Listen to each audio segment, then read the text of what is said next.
नमस्कार बच्चों, फोगाट गुरुजी के चैनल में आपका हार्दिक है। मैं इमरालाल कौशिक आपका हार्दिक अभिनंदन करता हूं। ये हमारा Sanskrit mock test live series का 15वां भाग है। इससे पहले हम 14 भाग कर चुके हैं, जो एक प्लेलिस्ट में डाल दिए गए हैं। जिस बच्चे ने वो नहीं देखे हैं वो वहां जाकर देख सकता है। ये हमारा जो लाइव टेस्ट सीरीज़ का भाग है वो कल नहीं आ पाया था किसी कारणवश। और कारणवश भी क्या आपको बताएं कि एक कज़न ब्रदर हैं हमारे, तो उनकी एंगेजमेंट थी कल, तो इसी चक्कर में वहाँ जाना हुआ। लॉकडाउन में वैसे हम कम ही बाहर निकले हैं, लेकिन फिर भी क्या करें, कुछ समारोह ऐसे होते हैं जहाँ जाना पड़ता है। लेकिन फिर भी मैं इसके ज़रिए भी आपको एक यही बात कहना चाहूँगा, यही संदेश है कि अगर हम किसी समारोह में या किसी कारणों में बाहर निकलना भी होता है तो हमें सोशल डिस्टेंसिंग, मास्क और सैनिटाइज हाथ धोना, ये चीज़ें मतलब वहाँ भी हमें फॉलो करनी चाहिए। क्योंकि जो समय है इस कोरोना का या कोविड-19 का या वुहान कोविड-19, तो इसको हमें बहुत समझदारी से निकालना है। कि जैसे हम एक मानसिकता हो गई है कि नहीं ऐसा कुछ नहीं है, तो ऐसा बहुत कुछ है। तो सभी अपना ध्यान रखें। अगर किसी आवश्यक कार्य से घर से बाहर जाना भी होता है, वैसे तो घर से बाहर जाएं नहीं, लेकिन अगर जाना भी होता है तो वहाँ पर भी आप जो नियम हैं वो उनका पालन करें, जिससे कि खुद का बचाव हो सके। तो हमारा ये आज 15वां भाग है, जिससे कि हम अभी शुरू करने वाले हैं। आपको पता है हमारे जो प्रश्न होते हैं उनमें 10 सेकंड का हम समय देते हैं। 10 सेकंड के अंदर आपको उत्तर लिखना होता है, अपना जवाब देना होता है। और इसके अलावा अगर आपका कोई सुझाव है तो वो आप कमेंट सेक्शन के अंदर दे सकते हैं। और मैं वही कहता हूँ कि सबसे पहले आप वीडियो को लाइक कर लीजिए, क्योंकि देखो जब एक वीडियो पर इतना टाइम लगता है, अगर हमें थोड़ा सा भी काम हो जाए तो वीडियो वहीं कहीं ना कहीं मिस हो जाती है। तो इस पे इतनी मेहनत लगती है, तो आप लोगों की तरफ से लाइक तो बनता ही है। और जो आपके स्टडी रिलेटेड ग्रुप है उनमें इनको शेयर कर लीजिए, जिससे कि ज़्यादा बच्चे ऑनलाइन आएँ, ज़्यादा बच्चे जवाब करें, तो हमें भी अच्छा लगता है पढ़ने में कि हाँ इतने बच्चे जवाब कर रहे हैं। और एक बात जब मैं कहना चाहता हूँ कि कुछ बच्चे जो असभ्य है कमेंट्स करते हैं, उनको हमने ब्लॉक कर दिया है और ब्लॉक कर दिए जाएंगे आगे की भी। अगर ऐसा कुछ होता है तो वो बच्चे ध्यान रखें, ऐसा कोई भी बच्चा ना करे। वो बच्चा हम कोई भी चैनल पर वीडियो नहीं देख पाएगा, उसको परमानेंटली ब्लॉक कर दिया जाएगा।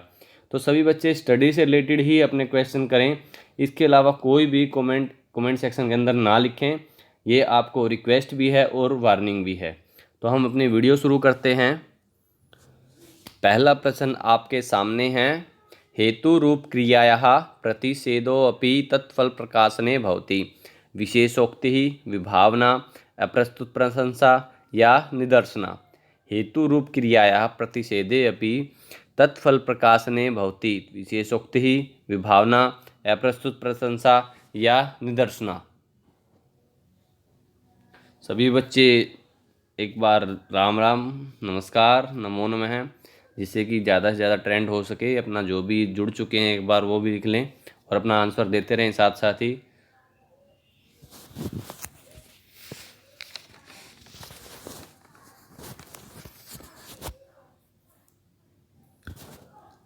हेतु रूप क्रियायाः प्रतिषेधे अपि तत्फल प्रकाशने भवति।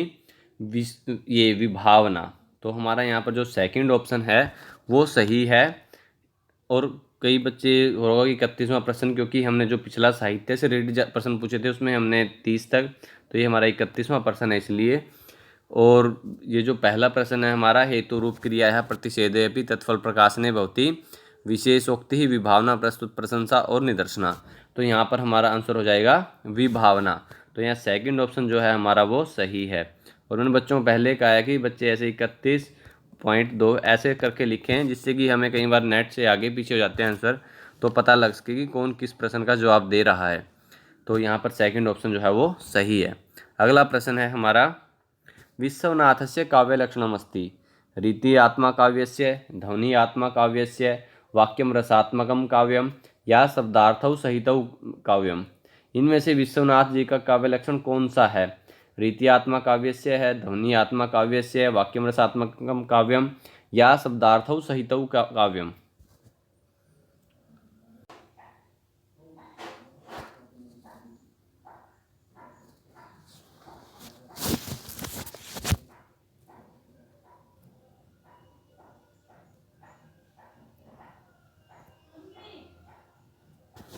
यहाँ पर हमारा जो है विश्वनाथस्य काव्यम लक्षणम अस्ति वाक्यम रसात्मकम काव्यम। तो यहाँ हमारा जो थर्ड ऑप्शन है ये सही हो जाएगा, वाक्यम रसात्मकम काव्यम। कि विश्वनाथ जी ने जो काव्य का लक्षण दिया है उन्होंने दिया है वाक्यम रसात्मकम काव्यम, अर्थात रसात्मक वाक्य को ही काव्य कहते हैं। तो ये जो विश्वनाथ जी हैं इनके द्वारा लिखी गई प्रमुख रचना है वो साहित्य दर्पण है। इसके अंदर 10 परिच्छेद हैं और इन्होंने इसके अंदर जो मम्मट जी के काव्य लक्षण हैं तद दोषौ शब्दार्थौ काव्य लक्षण का खंडन किया है। उसके स्थान पर उन्होंने वाक्यम रसात्मकम काव्यम को काव्य का लक्षण स्थापित किया है। और वाक्यम रसात्मकम काव्यम को अगर हम पढ़ें तो यहाँ पर जो रसात्मकम है उसका अभिप्राय होता है रस एवं आत्मा सार रूपतया जीवनदायको यस्य, अर्थात रस ही है आत्मा जिसकी, एवं ऐसा वाक्य जिसका प्राणभूत आत्मा रस है उस वाक्य को क्या कहते हैं, रसात्मक कहते हैं। और यहाँ पर रस का प्रयोग रस्यते इति रस, अर्थात जो आस्वादित होता है उन सबको हम रस कहते हैं। और जो वाक्य है वाक्यम से आद योग्यता आकांक्षा आसक्ति युक्त है पदोच्य है, कि जो वाक्य है वो योग्यता आकांक्षा आसक्ति से युक्त पद समूह को हम वाक्य कहते हैं। तो वाक्यम रसात्मकम काव्यम, तो यहाँ पर वाक्य और रसात्मकम का इस तरह से विवेचन है। और यहाँ पर हमारा जो थर्ड ऑप्शन है वो सही है, वाक्यम रसात्मकम काव्यम। विश्वनाथस्य काव्य लक्षणम अस्ति वाक्यम रसात्मकम काव्यम। और ये साहित्य दर्पण के अंदर है, विश्वनाथ जी की ये रचना है तो इन्होंने उसमें काव्य का लक्षण दिया है वाक्यम रसात्मकम काव्यम। तो अगला प्रश्न है हमारा, विश्वनाथस्य क्या उपाधि वर्तते, विश्वनाथ की क्या उपाधि है। ज्ञानमति, कविराज है, मतिराज है या वाग देवता अवतार है। ये विश्वनाथ जी की उपाधि कौन सी है, ज्ञानमति, कविराज, मतिराज या वाग देवता अवतार।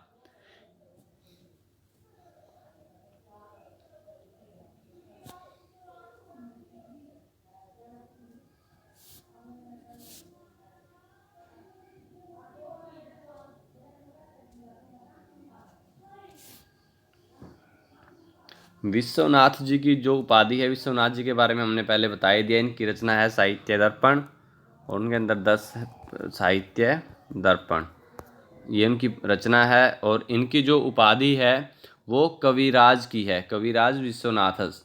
तो इनकी उपाधि कविराज है। तो यहाँ पर हमारा सेकंड ऑप्शन जो है वो सही हो जाएगा, विश्वनाथ जी की उपाधि जो है वो कविराज है। और जो इनकी रचना साहित्य दर्पण है वो मम्मट के काव्य प्रकाश के समान ही साहित्य दर्पण भी साहित्य आलोचना का एक प्रमुख ग्रंथ है। ये मम्मट की रचना है काव्य प्रकाश, और उसी की तरह जो साहित्य दर्पण है वो विश्वनाथ जी की रचना है और वो एक साहित्य आलोचना का ग्रंथ है। जो काव्य के श्रव्य दृश्य दोनों प्रभेदों के संबंध में इस ग्रंथ में विचारों की विस्तृत अभिव्यक्ति हुई है। और इसका विभाजन हमें पता है कि उसका विभाजन जो है वो 10 परिच्छेदों में है। तो अगला प्रश्न है हमारा, साहित्य दर्पणे काव्यस्य शरीरम कथ्यम, साहित्य दर्पण में काव्य का शरीर कहा गया है। शब्दः, अर्थः, शब्दार्थौ या वाक्यम।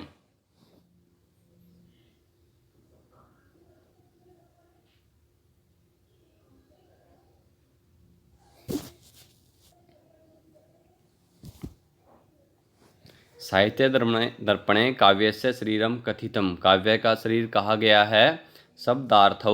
तो यहाँ हमारा थर्ड ऑप्शन जो है वो सही हो जाएगा, जो शब्दार्थौ जो ऑप्शन है हमारा वो सही हो जाएगा। तो साहित्य दर्पण में काव्य का शरीर किसको कहा गया है, शब्दार्थौ को।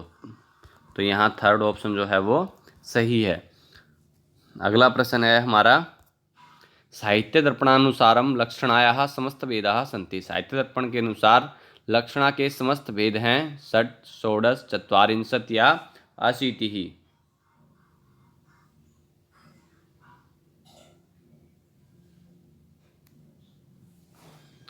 साहित्य दर्पण के अनुसार लक्षणा के कितने भेद हैं, हमें पता है जो शब्द शक्ति हैं वो अभिधा लक्षण और व्यंजना में है। तो साहित्य दर्पण के अनुसार लक्षणा के समस्त भेद कितने हैं, षट्, षोडश, चत्वारिंशत् या अशीतिः। अगर लक्षणा के समस्त भेदों की बात की जाए तो समस्त भेद जो हैं वो अशीति ही हैं। तो यहाँ फोर्थ ऑप्शन जो है वो हमारा सही है। जो लक्षणा के भेद हैं समस्त भेद साहित्य दर्पण के अनुसार वो अशीति ही हैं। तो यहाँ फोर्थ ऑप्शन है जो वो सही है। अगला प्रश्न है हमारा, रस रूपताम परिणमति, विभाव है, अनुभाव है, व्यभिचारी भाव है या स्थायी भाव है। रस रूपताम परिणमति, विभाव है, अनुभाव है, व्यभिचारी भाव है या स्थायी भाव है।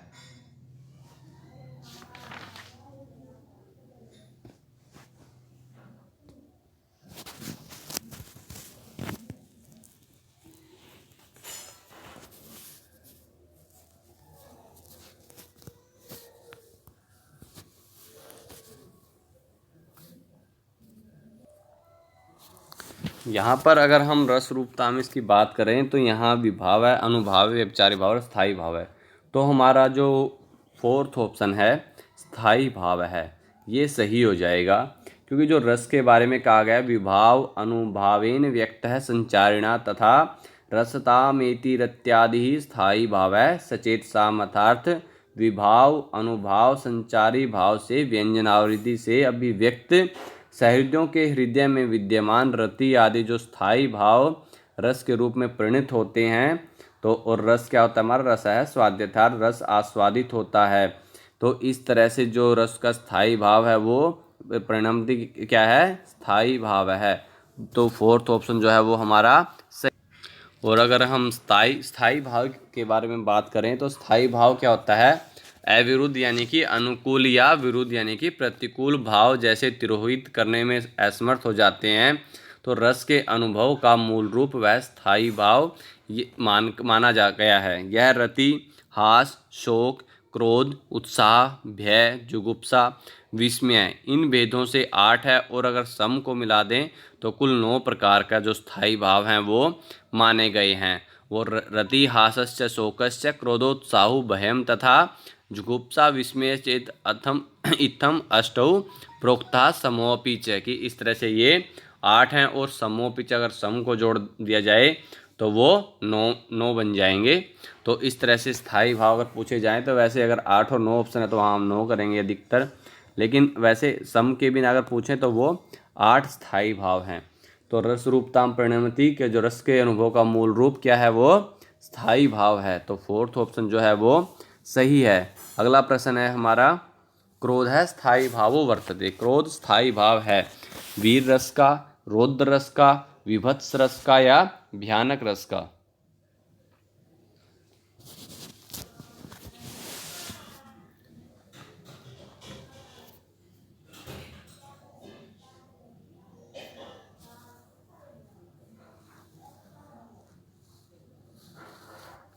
क्रोध जो स्थायी भाव है वो सबका सही आंसर है कि जो क्रोध स्थायी भाव है वो किसका है, रौद्र रस का।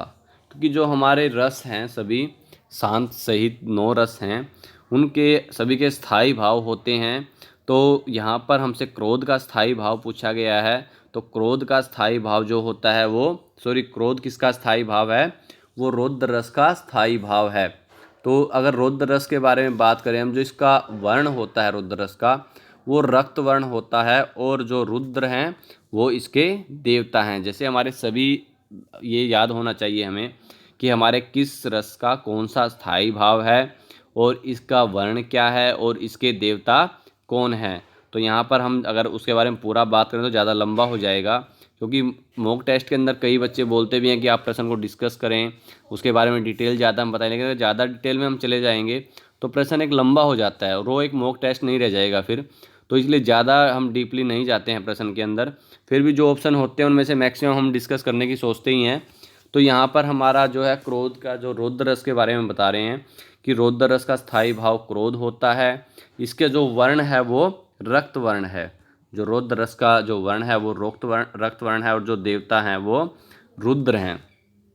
और अगर यहाँ पर जैसे वीर रस दिया गया है, वीर का स्थायी भाव होता है उत्साह। जो वीर रस है उसका स्थायी भाव होता है उत्साह, और विभत्स रस जो है उसका स्थायी भाव होता है जुगुप्सा। जो विभत्स रस है उसका स्थायी भाव होगा जुगुप्सा, और भयानक रस जो है उसका स्थायी भाव होता है भय।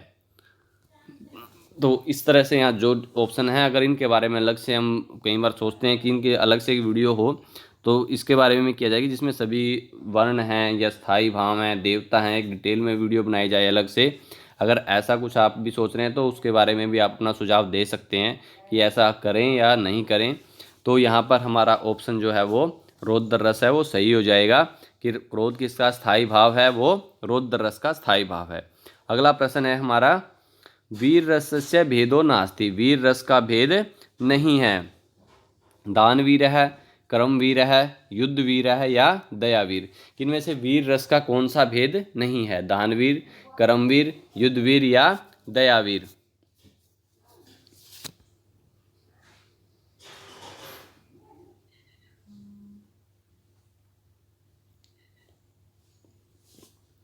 वीर रस का भेद यहाँ पर नहीं है, क्योंकि जो यहाँ पर कर्मवीर है वो वीर रस का भेद नहीं है। जो दानवीर, युद्धवीर और दयावीर वो वीर रस के भेद हैं। अगर हम वीर रस के भेदों के बारे में बात करें तो वीर रस के कुल 4 भेद हैं। वीर रस के कुल 4 भेद हैं। वो कौन कौन से हैं कि दानवीर एक दिया गया है यहाँ पर, उसके बाद युद्धवीर, दयावीर और कर्मवीर नहीं होकर यहाँ पर होगा धर्मवीर। तो ये जो हैं वो 4 इसके भेद दिए गए हैं। और आचार्य भर्तमुनि ने वीर रस के 3 प्रकार बताए हैं। उन्होंने सिर्फ 3 प्रकार ही माने हैं। अगर भर्तमुनि जी के अनुसार देखें हम तो वहाँ पर हो जाएगा हमारा दानवीर, धर्मवीर और युद्धवीर। उन्होंने दयावीर को भी नहीं माना है। तो अगला प्रश्न है हमारा, पंचादिकाः 10 प्रास्तंत्रा 10 प्राह तत्र अंकः परिकीर्तिता, कि 5 से अधिक और 10 तक अंक कहाँ पर होते हैं? डिमे, भाणे, समवकारे या नाटके।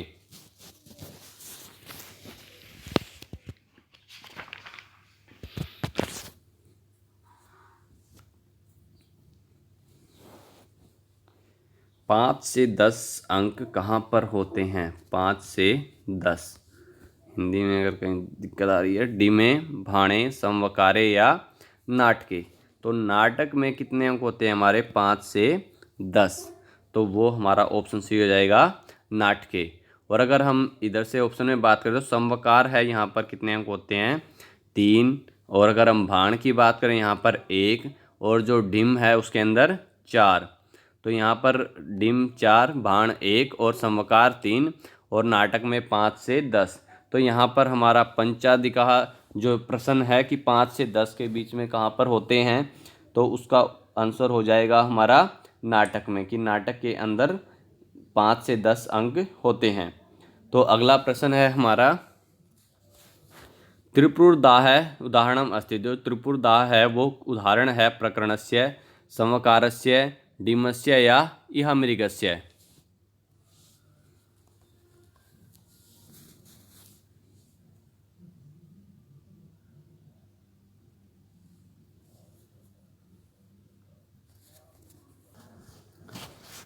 त्रिपुरदाह है जो वो उदाहरण है डिमस्य। किसका उदाहरण है? डिम का। और डिम क्या है आपको पता है? ये रूपक का एक भाग है और इसके अंदर कुल 4 अंक होते हैं। और ये इतिहास प्रसिद्ध है। और इसके जो नायक हैं वो देवता, गंधर्व, यक्ष, राक्षस आदि 16 हो सकते हैं। और जो रस है इसका वो रौद्र रस होता है। और संधियां हैं मुख, प्रतिमुख एवं निर्वहन है। और उदाहरण जो है ये हमारे सामने है ही है, त्रिपुरदाह। और इसके अंदर जो विशेष है वो माया या इंद्रजाल इत्यादि का से युक्त होता है। तो इस तरह से त्रिपुरदाह है वो किसका उदाहरण है? डिम का। अगला प्रश्न है हमारा, महाकाव्य नायको भवति। महाकाव्य में नायक होता है धीरोदात्तः है, धीरोद्धतः है, धीर ललितः है या धीर प्रशांतः है, धीर शांतः है। महाकाव्य नायको भवति, धीरोदात्तः है, धीरोद्धतः है, धीर ललितः है, धीर शांतः है। इनमें से कौन सा नायक होता है महाकाव्य में?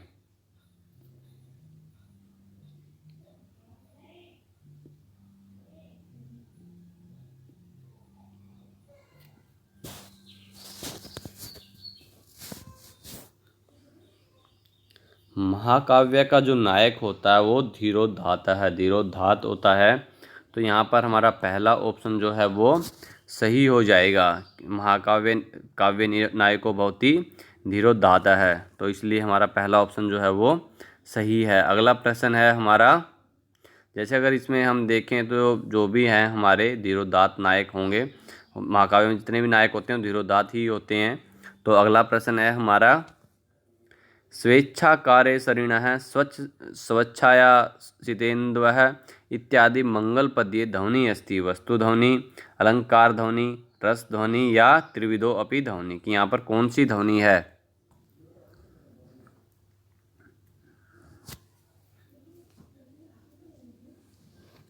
यहाँ पर कौन सी जो ये मंगल पद है इसमें कौन सी ध्वनि है? ये जो मंगल पद है ये ध्वन्यालोक से है, ध्वन्यालोक। और ये किसकी रचना है? आनंदवर्धन जी की, आनंदवर्धन।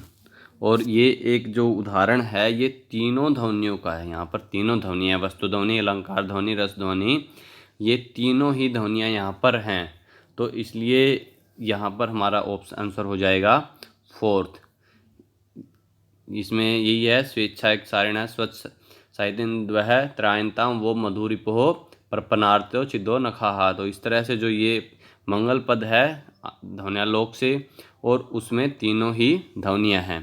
अगला प्रश्न है हमारा, प्रतीयमान वस्तु कथम इव विभाति। जो प्रतीयमान वस्तु है वो कैसे विभाति होती है? सौंदर्यम इव, लावण्यम इव, सादृश्यम इव या सामीप्यम इव।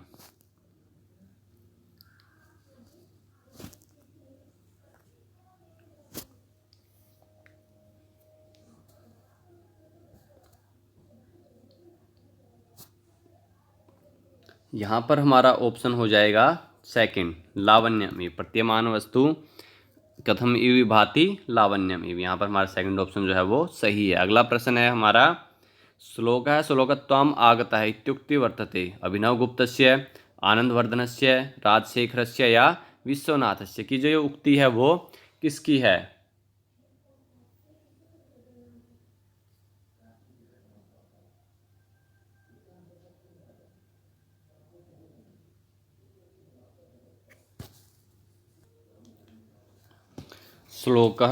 शोकः श्लोकत्वम् आगतः, ये प्रश्न शुद्ध उच्चारण हुआ। शोकः श्लोकत्वम् आगतः इत्युक्ति वर्तते अभिनवगुप्तस्य, आनंदवर्धनस्य, राजशेखरस्य या विश्वनाथस्य।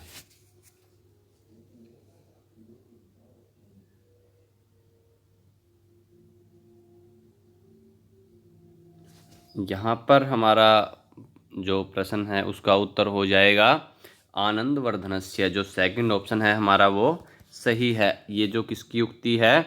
आनंदवर्धन जी की, शोकः श्लोकत्वम् आगतः।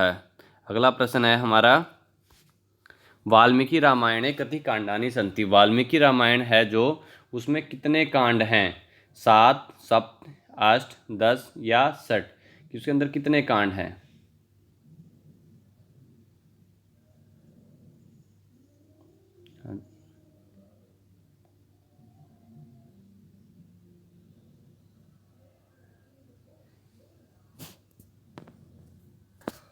वाल्मीकि रामायण जो है उसके अंदर कुल 7 कांड हैं। तो यहाँ हमारा फर्स्ट ऑप्शन जो है वो वो सही हो जाएगा कि 7 कांड। अगर वो 7 कांड हम देखें तो कौन कौन से हैं? बालकांड, अयोध्या कांड, अरण्य कांड, किष्किंधा कांड, सुंदर कांड, लंका कांड या इसको युद्ध कांड भी कहते हैं, और उत्तरकांड। तो इस तरह से कुल रामायण के अंदर 7 कांड है और रामायण की रचना श्री वाल्मीकि जी ने की है। अगला प्रश्न है हमारा, रामायण से श्रृंगार यानी कि भूषण टीका रचितावर। जो रामायण की श्रृंगार भूषण टीका है वो किसके द्वारा रचित है? ईश्वर दीक्षितेन, वैद्यनाथेन, गोविंदराजेन या ईश्वर तीर्थेन।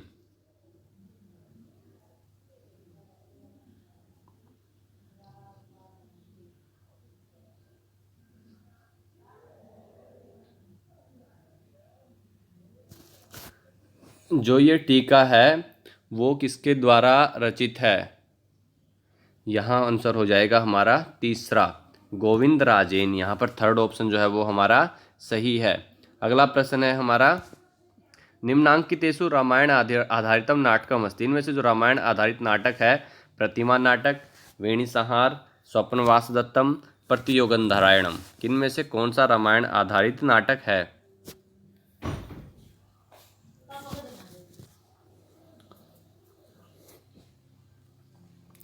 यहाँ पर अगर हम रामायण आधारित नाटक की बात करें तो जो प्रतिमा नाटक है वो रामायण आधारित है। ये किसकी रचना है? भास जी की। तो जैसे अगर नाटकों की बात करें हम, अभिषेक नाटकम है, प्रतिमा नाटकम है, भास जी के हैं, ये रामायण आधारित हैं। उसके अलावा महावीर चरितम, उत्तर रामचरितम काली भभूति जी द्वारा लिखे गए हैं, वो भी रामायण आधारित हैं। अनर्घ राघवम है जो मुरारी जी द्वारा लिखी गई है। बाल रामायणम है जो राजशेखर द्वारा है। कुंदमाला, प्रसन्न राघवम और हनुमान नाटकम, ये जो हैं वो नाटक रामायण आधारित। और कुछ चंपू काव्य हैं जैसे रामायण चंपू, राम कथा, उत्तर चंपू, चंपू रामायणम, तो ये हैं रामायण आधारित हैं। और कुछ काव्य ग्रंथ भी हैं जैसे रघुवंश महाकाव्य है, जानकी हरणम है, सेतुबंध है, रामायण मंजरी और भट्टी काव्यम, ये जो हैं कुछ बताएं आपको, ये सब रामायण आधारित हैं। तो यहाँ पर हमारा पहला ऑप्शन जो है वो सही हो जाएगा। अगला प्रश्न है हमारा, वाल्मीकि रामायणे श्री रामस्य वनगमन प्रसंगो वर्णितो अस्ति। जो वाल्मीकि रामायण है उसमें श्री राम जी का वनगमन प्रसंग है अरण्यकांड, अयोध्या कांडे, बाल कांडे या किष्किंधा कांडे, किस कांड में है?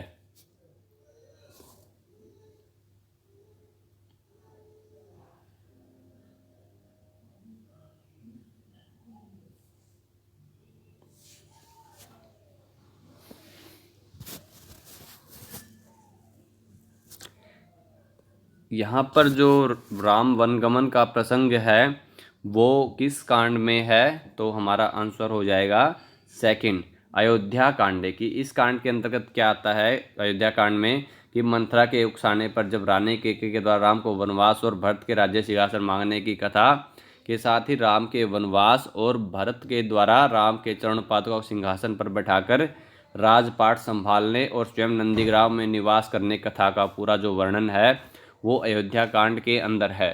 तो इसलिए वनगमन का प्रसंग जो है वो अयोध्या कांड में है। तो सेकंड ऑप्शन जो है वो हमारा सही हो जाएगा। अगला प्रश्न है हमारा, वाल्मीकि रामायण से मुख्य रसो वर्ते। वाल्मीकि रामायण का जो मुख्य रस है वो कौन सा है? श्रृंगार रस है, शांत रस है, वीर रस है या करुण रस है?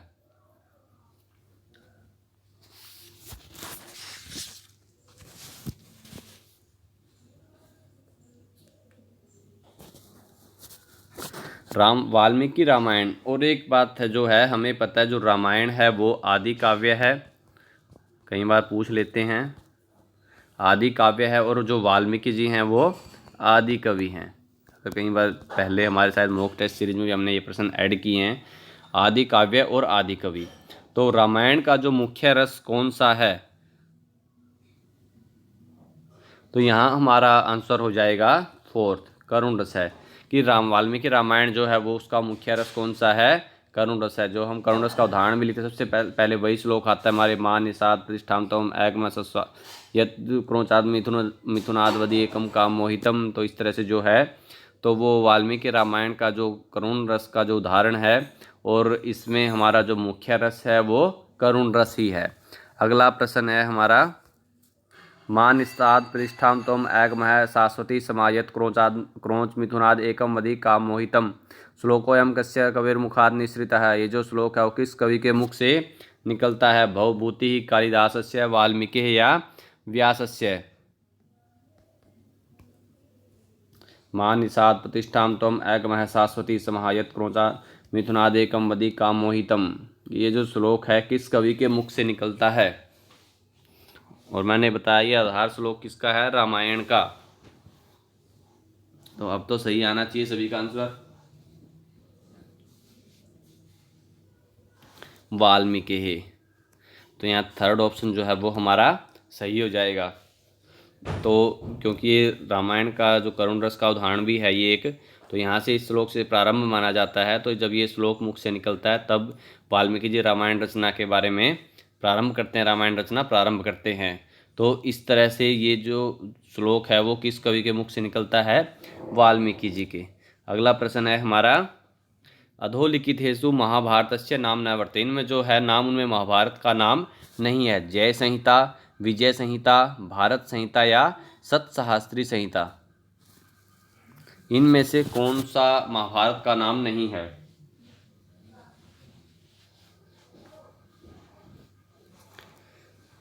जय संहिता, विजय संहिता, भारत संहिता या सतसहस्त्री संहिता?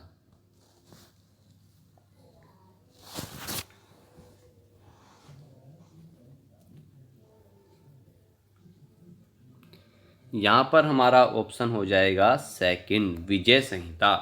कि जो जय संहिता है, भारत संहिता है और सतसहस्त्री संहिता है, वो सब महाभारत के नाम हैं। क्योंकि ये जय संहिता प्रारंभ में मानते हैं हम, फिर महाभारत होता है, और सतसहस्त्री इसलिए बोलते हैं कि इसके अंदर 1,00,000 श्लोक हैं, तो इसलिए ये नाम भी महाभारत का है। तो यहाँ पर हमारा जो सेकंड ऑप्शन है वो सही हो जाएगा कि यहाँ पर न पूछा गया हमसे, नहीं है, तो वो उसका आंसर हो जाएगा हमारा विजय संहिता। अगला प्रश्न है हमारा, रामोपाख्यानम महाभारतस्य कस्मिन् पर्वणि वर्णितम अस्ति। जो रामोपाख्यान है महाभारत के किस पर्व में वर्णित किया गया है? सभा पर्व, भीष्म पर्व, द्रोण पर्व या अरण्य पर्व?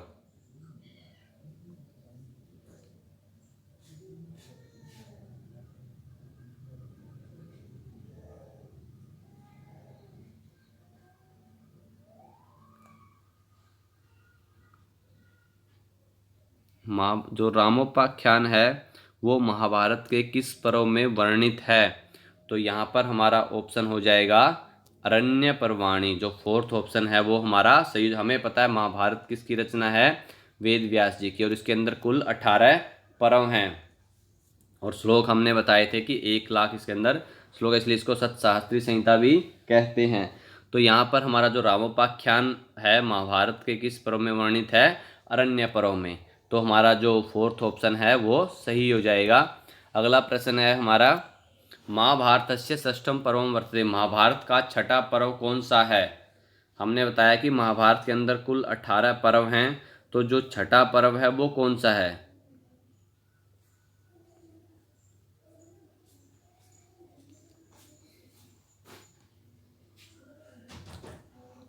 यहाँ पर हमारा महाभारत का छठा पर्व है। महाभारत के अंदर कुल 18 पर्व हैं, और छठा पर्व कौन सा है महाभारत का? भीष्म पर्व।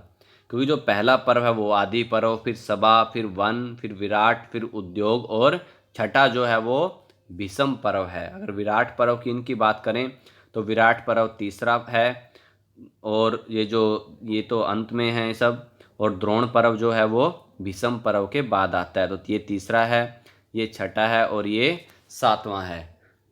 तो इस तरह से, और कुल जो है पर्व 18 है। तो महाभारत का जो छठा पर्व है वो कौन सा है? भीष्म पर्व। अगला प्रश्न है हमारा, आनंद वर्धनानुसारम महाभारतस्य अंगिरसो वर्तते। आनंद वर्धन के अनुसार महाभारत का अंगिरस है, मुख्य रस है, वीर रस है, श्रृंगार रस है, शांत रस है या करुण रस है?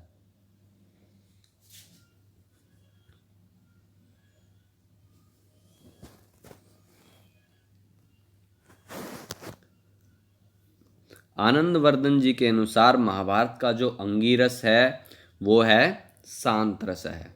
तो यहाँ पर हमारा थर्ड ऑप्शन जो है वो सही हो जाएगा कि आनंद वर्धन जी के अनुसार महाभारत का अंगिरस कौन सा है? शांत रस। अगला प्रश्न है हमारा, धर्मो एव हतो हन्ति धर्मो रक्षति रक्षितः इत्युक्ति वर्तते। रामायणे, महाभारते, भागवत पुराणे या स्कंद पुराणे? ये जो उक्ति है वो कहाँ पर वर्णित है? और इस उक्ति पर तो हमारा एनसीईआरटी बुक में लेसन भी है, धर्मो रक्षति रक्षित है। और किस कक्षा में है वो बताएं एक बार? धर्मो रक्षति रक्षित है रामायणे, महाभारते, भागवत पुराणे या स्कंद पुराणे? तो यहाँ पर हमारा आंसर हो जाएगा महाभारते, कि धर्म एव हतो हन्ति धर्मो रक्षति रक्षिता इत्युक्ति वर्तते महाभारते। तो यहाँ हमारा सेकंड ऑप्शन जो है वो सही है। अगला प्रश्न है हमारा, महत्वाद भारतवाद च महाभारतम उच्यते इति कथनम महाभारते वर्तते। शांति पर्वणि, सभा पर्वणि, भीष्म पर्वणि या आदि पर्वणि? ये जो कथन है वो महाभारत में कहाँ पर है?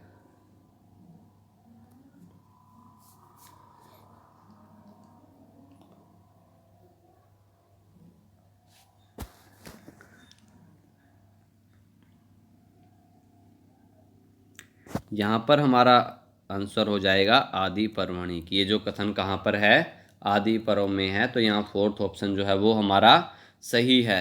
अगला प्रश्न है हमारा, निम्नलिखितेषु अष्टादश पुराणेषु न गण्यते। जो नीचे लिखे गए इनमें से अष्टादश पुराणों में किसको नहीं गिना जाता? विष्णु पुराणम, ब्रह्म पुराणम, सांब पुराणम या ब्रह्मांड पुराणम।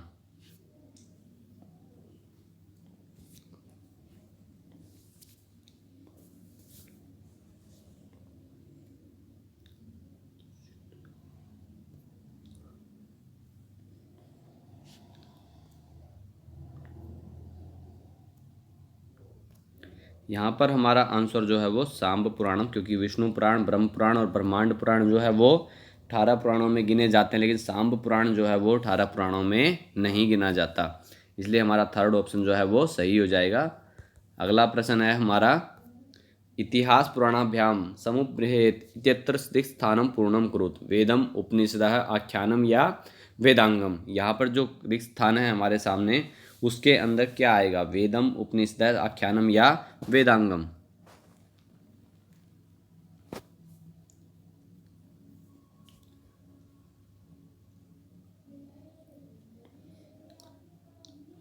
यहाँ पर हमारा फर्स्ट ऑप्शन जो है वो सही हो जाएगा, वेदम।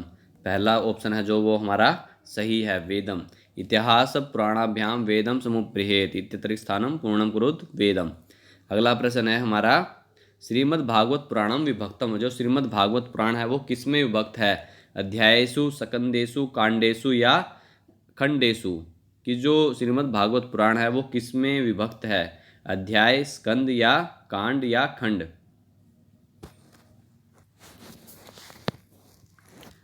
श्रीमद् भागवत पुराण किसमें विभक्त है? यहाँ पर हमारा आंसर जो है वो हो जाएगा स्कंदेशु। जो सेकंड ऑप्शन है हमारा वो सही है कि श्रीमद् भागवत पुराण के अंदर कुल 12 स्कंद हैं। तो यहाँ हमारा ऑप्शन जो है वो सेकंड से, इसके अंदर कुल 18,000 श्लोक हैं और स्कंद जो है वो 12 हैं। और ये जो हमारे पुराण हैं उनमें से 5वें स्थान पर है, उनके अंदर ये मुख्य पुराण है हमारा। और इसको अगर हम वेद व्यास जी के द्वारा रचित मानते हैं, और इसके अंदर जो विषय है वो श्री कृष्ण भक्ति है इसके अंदर। तो इस तरह से जो श्रीमद् भागवत पुराण है वो किसमें विभक्त है? स्कंदों के अंदर। अगला प्रश्न है हमारा, पुराण लक्षण उक्त मनवंतराणाम संख्या अस्ति। पुराणों में जो प्राण लक्षण है उसमें मनवंतरों की संख्या कितनी बताई गई है? एकादश, द्वादश, त्रयोदश या चतुर्दश।